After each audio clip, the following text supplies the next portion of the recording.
Greetings, this is Peter Williams, and for week 7, the final week, our free choice, I am choosing the debut record by the metal band Body Count, which features rapper and singer Ice-T on vocals and lyrics, Ernie C on lead guitar, and he writes the music, D-Rock is on rhythm guitar, Moose Man is on bass, and Beatmaster V is on drums.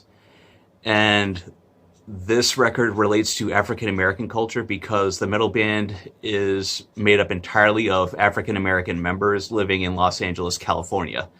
The album itself was released in 1992, and its lyrics offer insight into what it was like for African Americans living in Los Angeles during that time. And how this record offers insight into understanding the culture. Ice-T's lyrical themes, while they are very explicit and there's a lot of dark humor in there, they do touch on elements such as gang violence, drug addiction, prison life, racism, and police brutality.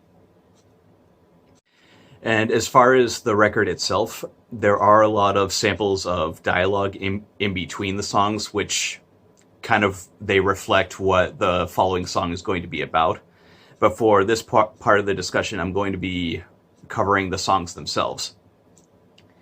After their introductory song, Body Counts in the House, which it's basically all they say is just body counts in the house, and they introduce the members of the band, there is the song Body Count. And what that is about is about the day-to-day life living in South Central Los Angeles, all the violence, all the gang violence, people are dying every day, and Ice-T is basically calling for politicians to try and do something about it. And he's basically saying, you know, don't you hear the guns? Don't you see that people are dying every day? The next song, Bowels of the Devil, is a song about going to prison. And the sample before that, a statistic, it talks about how there are more, at least at the time in 1992, there were more African Americans in prison than they were in college. The next song, KKK Bitch, it's coming back to the dark humor.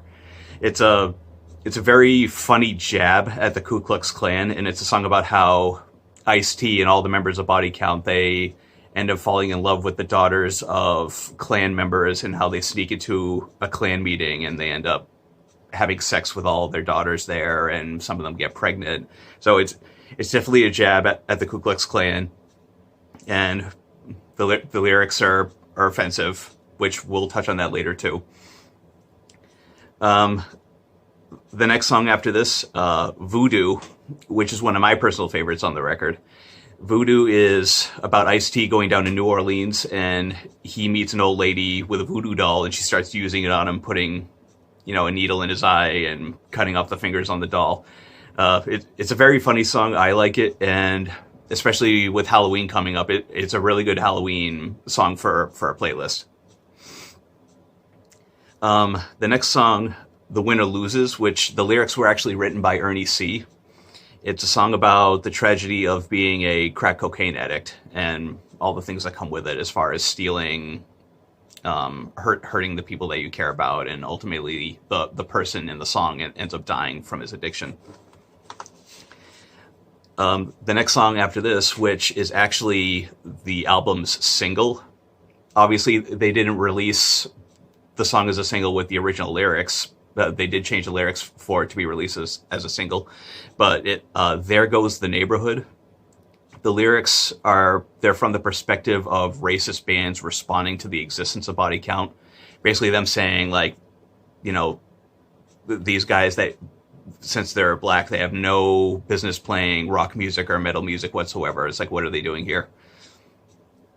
The next song, Evil Dick, is another dark humor song about male promiscuity, and Ice-T he tries to offer an explanation as far as why men can be promiscuous, stating that, you know, his penis has a mind of its own, it's self-aware, and it's forcing him to do all these things and cheat.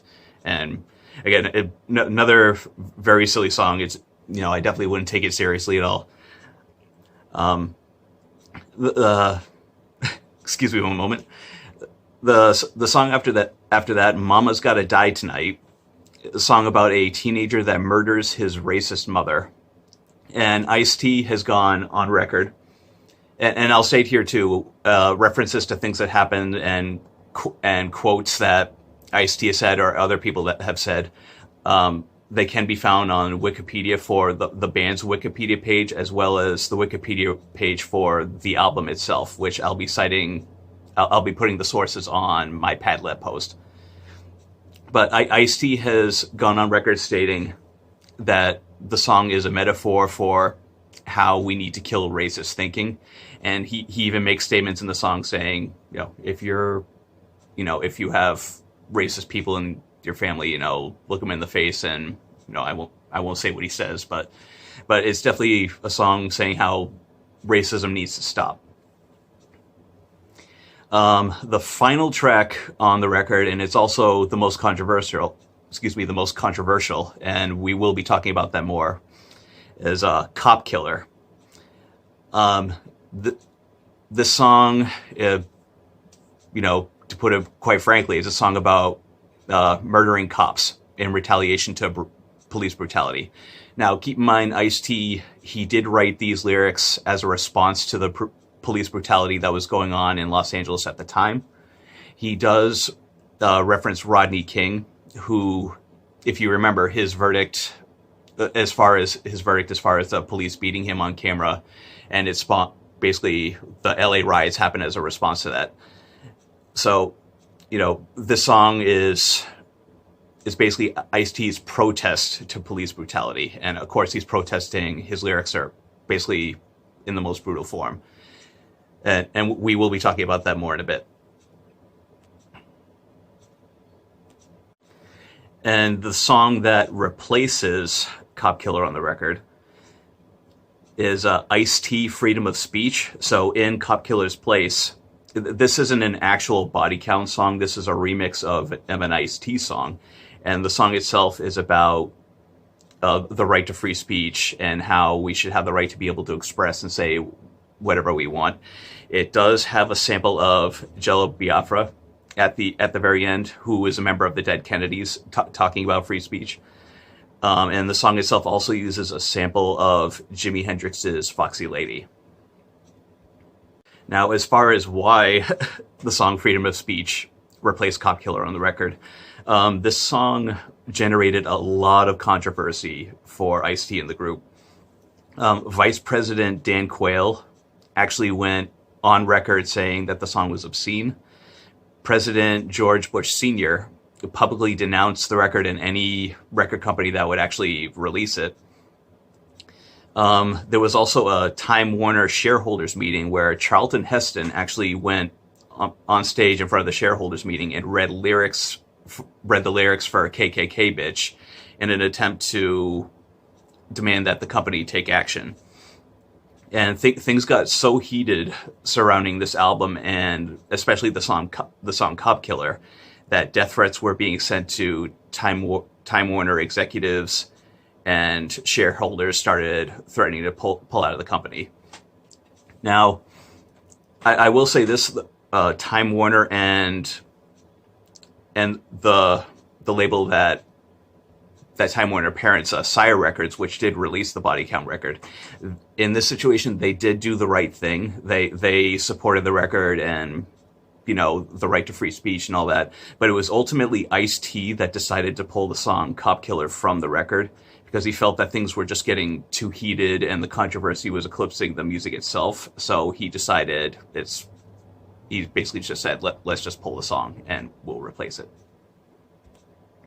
And as far as how this record could be incorporated into library programming, now, obviously, it is a very controversial record, and the subject matter, it definitely provides a risk of challenge for a public library. Granted, there are some public libraries that do carry it. I did check on WorldCat.